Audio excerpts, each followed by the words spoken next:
Salut à tous, bienvenue. Aujourd'hui, je suis avec mon ami Romain Garcin, que vous connaissez tous parce que c'est lui qui vous répond souvent sur Nolio et qui échange aussi sur les réseaux sociaux. Bonjour Romain. Salut Nico. Aujourd'hui, on va vous parler d'une nouvelle approche de l'entraînement dont Romain est à l'initiative.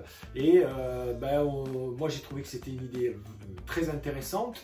On a phosphoré tous les deux pour vous présenter un petit peu ce modèle d'entraînement qui est une approche globale de l'entraînement parce que c'est bien ce qu'on propose à la meilleure cyclosportive, mais qui a le mérite, je pense, d'être un modèle qui simplifie un peu l'approche de l'entraînement et qui va permettre un peu à chacun de mieux cibler là où il doit s'entraîner et comment il doit s'entraîner. Alors Robin, est-ce que tu veux commencer à nous en dire quelques mots de, vas-y, ton approche, ton modèle, c'est... Alors, le modèle, je vais donner le nom directement, il s'appelle I-carré, donc instinct et intuition d'un côté et de l'autre. Voilà. Donc, je vais vous expliquer un peu plus tard les nuances entre instinct et intuition parce que c'est pas toujours facile à comprendre.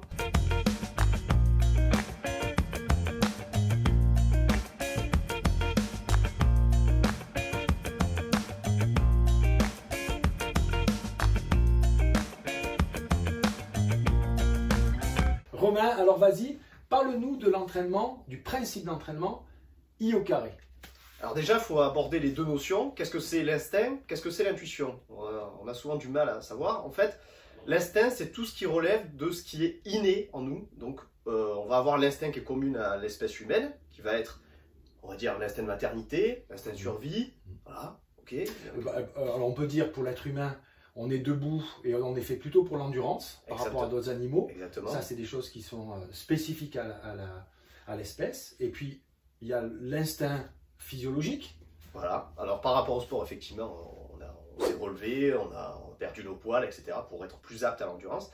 Et par rapport à l'instinct physiologique, ça va être nos caractéristiques individuelles, intrinsèques. Donc, ça veut dire, je suis petit, je suis grand, j'ai des petits segments, un long fémur pour le vélo, voilà, les rapports entre... Voilà, j'ai des grosses cuisses, j'ai des voilà. petites cuisses. J'ai une grosse VO2 max, ouais. J'ai une plus petite VO2 max. Tout ça, c'est des caractéristiques sur lesquelles elles sont physiologiques. On pourrait avoir tendance à croire qu'on n'y peut rien.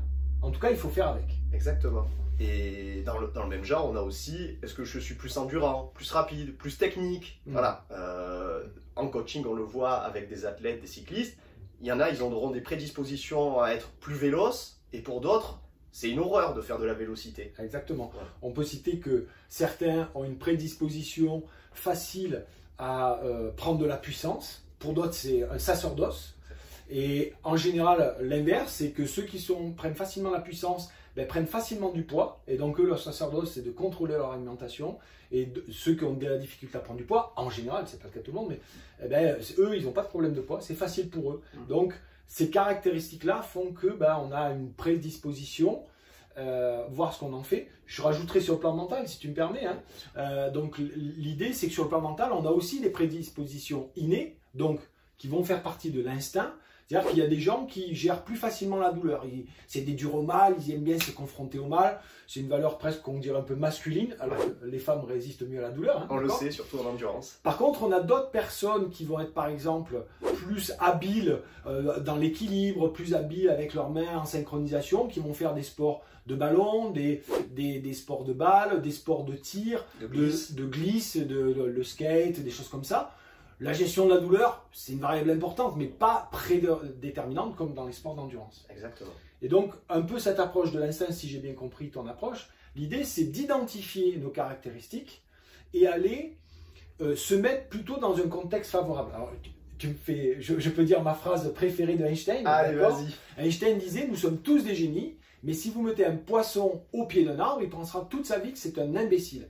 Et je trouve que ça illustre bien cette approche de l'instinct, c'est identifier là où on est fort. Si on est un poisson, on se met dans l'eau, on va être bon. Et si on s'entraîne, on est excellent, on fait la différence par rapport aux autres. Et par contre, si on se met au pied d'un arbre, on va devoir travailler énormément pour avoir des résultats faibles ou médiocres. Voilà.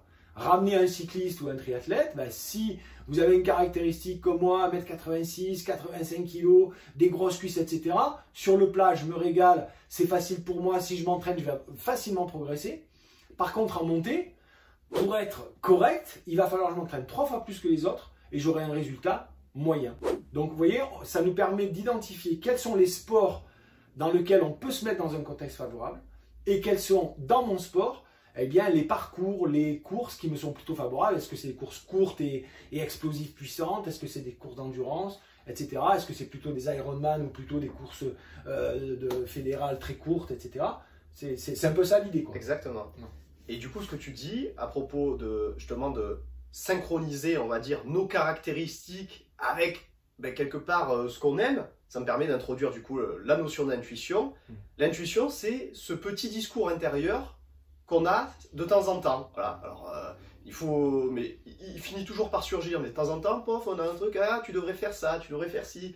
On est d'accord qu'aujourd'hui, on a du mal à l'écouter. On a souvent plein d'occupations, voilà, distractions. Des appareils. Les téléphones, mais même quand on fait du vélo, on voit que de plus en plus, on se réfère à la cadence de pédalage, à la puissance, etc. Exactement. Ça pourrait être un élément important d'information, mais ça pourrait aussi nous écarter de notre intuition, c'est-à-dire la connexion à soi, quoi. Exactement, c'est quelque chose qu'on ressent bien quand on fait une sortie vélo en groupe, par exemple, où en fait notre attention elle va être mobilisée sur les autres, en fait, voilà, on va plus s'écouter, et alors quand on est tout seul, ben voilà, on est là, on sent bien ce qui se passe en nous, éventuellement des fois ça nous va pas d'ailleurs, enfin on a l'impression que voilà, on aimerait bien qu'il y ait quelqu'un, histoire de calmer un peu ce discours intérieur qui nous dit ah j'ai mal, ça va trop vite, ou je sais pas quoi.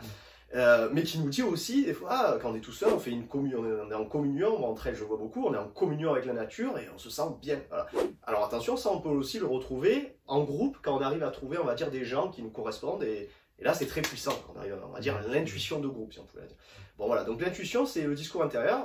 Je dis discours parce que souvent on a l'impression que ça nous parle, que c'est quelqu'un d'autre qui nous parle. Et ça en fait, il y a quelque part... c'est la chose sur laquelle il faudrait le plus s'aligner parce que c'est vraiment nous, c'est comme ça. Ouais, moi ce que j'ai beaucoup aimé quand tu m'as parlé de cette approche, c'est que que ce soit l'instinct ou l'intuition, ça revient à prendre conscience de soi. En préparation mentale, on en parle vraiment ça, c'est-à-dire recommuniquer avec soi. Et le meilleur moyen d'avoir un entraînement qui est adapté, c'est que nous-mêmes, on communique déjà bien avec soi. Alors on l'a dit avec l'instinct, c'est faire quelque chose qui est adapté avec soi. Mais l'intuition, c'est vraiment, par rapport à l'expérience que tu m'as racontée, que je trouve vraiment super, c'est comment quand je cours, eh bien, je me parle à des moments où c'est difficile, à des moments où c'est bien, à des moments où je me dis d'accélérer, à des moments où je me dis de ralentir. Mais aussi, finalement, il y a aussi la notion de ressenti. Qu'est-ce que je ressens dans mes jambes? Elles ne me disent pas, mais si je ressens que ça brûle, comment je ralentis ou comment j'accélère ou comment j'en tiens pas compte et je me crame plus tard. Donc cette notion-là, comment on a fait de la natation ce matin et ces quelques jours, quand je suis en natation, quel est mon ressenti dans l'espace corporel de mon corps? C'est important comme en vélo. Donc c'est des choses qui nous ramènent à la conscience de soi. C'est le meilleur moyen d'avoir son entraînement qui est non seulement adapté à soi, mais qui va nous permettre vraiment de progresser de manière adaptée, quoi, sans se cramer. Exactement. C'est ça l'idée. Et un outil qui est pas très pertinent pour développer son intuition, on va dire un outil extérieur qui n'est pas juste de s'écouter, voilà, ça c'est déjà très bien, il y a beaucoup de choses à faire, mais un outil extérieur, ça peut être la sophrologie, la préparation mentale, en fait, qui aide à prendre conscience de qui on est, de ce qu'on veut, et attention, c'est aussi dans une certaine mesure évolutive, parce qu'il faut tenir compte que, bon, mettons, moi à 30 ans, toi à 50 ans, on a été programmé toute notre vie, et on a des, voilà, on va dire... moi je vois la finish line d'un Ironman, ça me fait quelque chose, et alors qu'on va prendre quelqu'un en Afrique qui fait aussi du trail ou du vélo, peut-être qu'il n'a pas ces images en lui si fortes qui vont mobiliser en lui toutes ses ressources pour arriver à se surpasser. Donc voilà, on va dire c'est évolutif et plastique l'intuition. C'est vraiment, alors puisque tu parles de la préparation mentale, c'est ça qui est intéressant, c'est que ça nous ouvre un champ et un panel, et c'est un peu ce qu'on veut faire avec Romain au travers de cette série de vidéos. On en fera plusieurs. Si évidemment en dessous dans les commentaires vous nous laissez vos questions, vous trouvez que c'est intéressant, si c'est pas pertinent on ne continuera pas. Mais c'est que ça nous ouvre tout un panel d'outils pour développer notre intuition, enfin votre intuition, votre instinct, et donc développer votre entraînement, j'ai envie de dire intelligent. Parce que on va créer de la subtilité, de la nuance. Si je reprends la notion d'instinct, je t'avais donné cet exemple-là, un Esquimau est intelligent sur la banquise. Pourquoi? Parce qu'il est capable de distinguer 50 nuances de, non pas degrés, mais 50 nuances de banquise. De glace. Voilà, donc il voit la banquise sur laquelle on peut marcher, celle sur laquelle il y a de la nourriture dessous, sur laquelle il y a de l'eau potable, etc. etc. D'accord? Nous, si on est sur une banquise, on voit de la glace. Il y a une nuance, lui, il en a 50 nuances. Cette capacité à faire de la distinction, ça génère de l'intelligence. Donc dans la partie intuition, dans ce que tu me racontais que tu faisais toi, c'est que tu te poses la question de dire, voilà, effectivement, qu'est-ce que c'est qui me stimule quand je fais cette ascension, quand je me tire un chrono, ben, j'ai une image de la finish line d'un Ironman, ou moi je peux avoir l'image de mes enfants qui sont fiers de moi, ou un autre, ça va être qui bat son copain Jackie, qui machin, vous voyez, ou un autre qui fait du muscle, enfin bref, chacun a ses images, et cette capacité à créer la distinction pour la motivation, là on parle, par exemple, eh bien c'est quelque chose qui va être qui va développer notre intelligence. Tiens, qu'est-ce que c'est moi qui me permet d'aller plus loin quand c'est dur? Hein, on va au-delà de la motivation. On appelle ça les schémas internes. Donc, tout ça sont des choses qui développent notre intelligence en termes d'entraînement et de manière adaptée. Motivation et plaisir. Parce que quand on va être capable de ressentir vraiment ce que nous fait l'activité et on va dire de focaliser son attention sur, j'en sais rien, un vélo par exemple, mes jambes, c'est des pistons aujourd'hui, voilà, je suis en train de monter un col hors catégorie. Bon, je vais pas à l'allure du Tour de France, mais c'est la perception de la réalité qui est importante, c'est pas la réalité. Donc si mes jambes, j'ai l'impression que c'est des pistons, enfin, je pense que ça vous est sûrement tous déjà arrivé, ça, des sorties où vous aviez l'impression d'être surhumain. Bon, en fait, dans les faits, on n'est pas surhumain, et voilà, Pogacar, il est bien devant nous. Ouais. Mais pourtant, le référentiel, c'est nous-mêmes. Voilà, faut arrêter de pas toujours se comparer aux autres, parce que sinon, on est forcément déçu. Il y aura toujours meilleur que nous. Et donc voilà, donc développer cette notion de plaisir qui va nous amener plus tard, du coup, à durer dans notre sport et pas à abandonner. Ah, je fais du vélo, j'ai commencé voilà, il y a 2 ans, mais ça y est, je stagne, ou alors voilà, je trouve plus quelque part, je me lasse. Et en faisant ça, en étant dans cette recherche, c'est un peu une démarche presque de chercheur, quoi. C'est une recherche perpétuelle d'éléments nouveaux, ou de sensations nouvelles, d'émotions nouvelles, de pensées nouvelles, avec des nuances, comme on disait, avec des nuances, voilà, et justement, intelligence. Donc voilà, vraiment, en voyant la finesse, c'est pas j'ai mal aux jambes, c'est comment j'ai mal les jambes, ou alors je me sens super bien, j'ai l'impression qu'aujourd'hui, mes poumons, ils font 30 litres. Mais à quel point, voilà. Et quand on va faire ça, ben on dure éternellement. Hein. Enfin, voilà, on fait du sport jusqu'à 80 ans. Si tout suit, physiquement, il n'y a pas de raison. Voilà. C'est ça, on renouvelle sans cesse le plaisir, en tout cas l'envie, hein, parce que le plaisir c'est une notion individuelle, mais l'envie de s'entraîner parce qu'il y a toujours quelque chose de nouveau à apprendre. Ça ouvre vraiment des potentiels infinis d'apprentissage et ça évite les notions de se lasser à faire quasiment toujours la même chose ou le même genre de choses. Et qui entraîne justement une lassitude et un effet seuil dans l'entraînement. Ouais. Et je dirais même en plus bon, par rapport plaisir, motivation et performance, parce qu'en fait, j'ai lu un livre qui s'appelle La biologie des croyances, qui est fantastique, qui en fait, mais ça rejoint de la prépa mentale, c'est quand on va modifier notre état de conscience, on va modifier notre physiologie ensuite. Donc c'est-à-dire que si on arrive vraiment à se sentir bien dans son activité, ou en tout cas à se sentir aligné, c'est ça qui est important. À la rigueur, il n'y a pas de jugement de mauvais, bon, voilà, c'est d'être aligné, on fait ce qu'on aime, enfin on fait ce qu'on doit faire au moment où on doit le faire. Voilà. Et quand on est dans cet état, on est proche d'ailleurs presque du flow, on pourrait dire encore, là, l'état de flow, on va modifier notre physiologie, on va dire nos mécanismes physiologiques, notre métabolisme, il va s'aligner de manière à être le plus performant possible, en tout cas aller dans le bon sens. Voilà. Pas être contraire, on a le bon exemple avec par exemple la prise de poids. Quand on va être dans une psychologie, on va dire négative, voilà, qui ne nous va pas, on va prendre plus facilement du poids. On va dire ah, pourquoi je perds pas du poids parce que mon métabolisme ne s'est pas aligné avec ce qu'il faudrait faire. Exactement. Et tu as parlé de l'état de flow, on pourrait dire l'état de grâce en fait. Hein. C'est comment atteindre des objectifs avec fluidité. C'est-à-dire que ça nous paraît presque facile. On reprend l'exemple du perte de poids, mais ça pourrait être la même chose sur l'entraînement.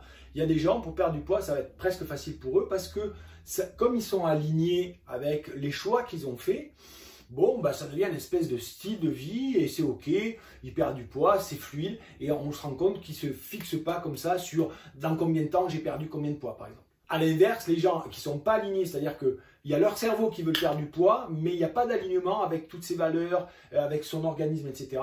Ben, ils sont en lutte sans cesse à leurs pulsions, leurs envies, leurs machins, etc. Et ça devient difficile. Et c'est pareil pour l'entraînement. Il y a des gens qui s'entraînent, vous voyez, ils sont plaisir, ils ont la banane, pour eux tout est aligné avec le sens, avec ce qu'ils font, avec leurs émotions, etc. Ben, ça paraît presque facile, c'est fluide. Et il y en a d'autres pour qui, oh là là, il faut encore y aller, c'est dur, j'ai pas envie, etc. C'est pas aligné. Donc, voilà un des gens un peu en... Vous voyez qu'on est passionnés tous les deux. Ouais, on va en faire un moment là. Mais peut-être là, ce qui serait bien sur cette vidéo, c'est de finir sur un peu une évolution qu'il peut y avoir donc avec les petits schémas qu'on a fait. Hein, je vais me mettre au tableau pour vous montrer voilà l'intérêt de comment on peut se servir de ça. Et puis on vous demandera en passage à l'action de nous laisser dans les commentaires votre avis, ce que vous en pensez. Est-ce que ça vous paraît clair? Est-ce que ça peut vous apporter quelque chose? Et vos questions. Et puis comme ça, on fera des vidéos pour vous expliquer un peu cette approche de l'entraînement global et intelligent. Et donner des clés, des petits exemples à mettre en pratique pendant l'activité sportive, voilà, du vélo, du trail, tout ce qu'on veut, voilà, de la natation. Enfin, nous, c'est plutôt les sports d'endurance, donc voilà. Et ben, pour que vous commenciez à ressentir ça et à voir l'évolution favorable, positive de ce que ça vous fait. Exactement. Alors, voyez comment on peut s'en servir très simplement. L'idée, c'est d'abord d'évaluer le niveau instinct, c'est-à-dire mes acquis innés. Hein. Est-ce que je suis grand, petit? Est-ce que j'ai une capacité à bien soutenir la douleur, etc. Et on va définir des espèces de profils. Alors, je prends des profils extrêmes et caricaturaux pour vous montrer, mais par exemple, le gars qui a des grosses capacités naturelles, ok, grosse VO2 max, un physique extraordinaire, etc. Par contre, le type, eh bien, il ne sait pas du tout utiliser ce que lui disent les informations que lui donne son corps, etc. C'est typiquement le gars qui est doué, okay, mais qui ne sait pas s'entraîner en dehors des plans d'entraînement qu'on lui donne. Il n'a pas d'analyse, de recul par rapport à ça. Ben, il a une assez bonne capacité, mais globalement, il limite son potentiel. Vous avez à l'inverse des gens qui savent très bien s'écouter, qui ont su souvent s'entraîner seuls par eux-mêmes, ils s'écoutent, ils se construisent, etc. et qui n'ont pas forcément des capacités. Évidemment, vous avez des gens qui ont des bonnes capacités instinctives, et qui savent bien s'écouter, d'accord? Et là, leur profil, il sera peut-être par ici, d'accord? Et c'est le but. Le but, c'est plus vous équilibrez les deux, mieux c'est. Et nous, l'idée, c'est de vous donner des clés où si vous êtes dans ce profil-là, eh bien, comment développer vos capacités d'intuition qui vont vous aider sûrement aussi à développer votre instinct, parce qu'on peut développer son potentiel, hein, d'accord?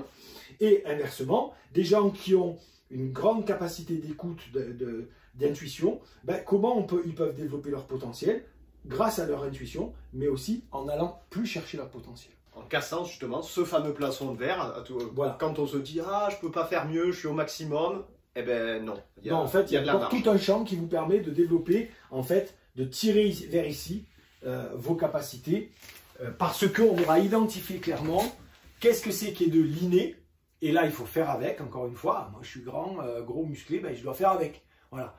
Romain, il a d'autres capacités, il doit faire avec. Et si on fait tous les deux le même entraînement, ben, ça ne va pas aller, on va se griller à un moment. D'accord? Par contre, ben, on peut adapter nos entraînements en fonction de nos capacités. Et ensuite, comment je peux développer mon intuition pour développer mon propre entraînement, ou en tout cas m'appuyer sur des bases que va me donner mon entraîneur, mais je vais pouvoir l'adapter de la bonne manière et pas juste en me disant « Oh, c'est trop dur » et là je suis quelque part un peu trop laxiste avec moi, ou au contraire, je m'écoute pas et voilà, c'est pas assez dur, il faut que j'en fasse plus parce que je souffre pas assez et là je me fais exploser. Non, là je vais avoir le bon niveau d'écoute avec mon propre organisme. Voilà, l'idée ça va être ça, ça va être d'individualiser l'approche de l'entraînement pour maximiser la performance. Voilà, avec plaisir. Avec plaisir, avec motivation. Bon, bah écoute, pour une première vidéo, c'est pas mal, non? Qu'est-ce que t'en penses? Ouais, je trouve ça pas trop mal. Alors, 2 passages à l'action pour vous. Première chose, enfin, comme d'habitude, si vous avez aimé cette vidéo, vous cliquez sur j'aime, vous la partagez. Et donc, premier passage à l'action, vous nous laissez un commentaire en dessous sur votre avis sur cette vidéo et vos questions. On essaiera, si vous nous posez des questions concrètes, on y répondra de manière concrète dans une prochaine vidéo. Deuxième chose, pour ceux qui veulent aller un peu plus loin ou avoir une autre approche, Romain a fait sur son site un article qui parle de l'entraînement I-carré. Donc, Romain, redonnez-nous le nom de ton site. www.garcinromain.com. C'est très facile, vous avez de toute façon le lien juste en dessous de la vidéo, vous cliquez dessus, vous allez tomber sur l'article. Et donc, on vous dit à très bientôt et maintenant, c'est à vous de jouer.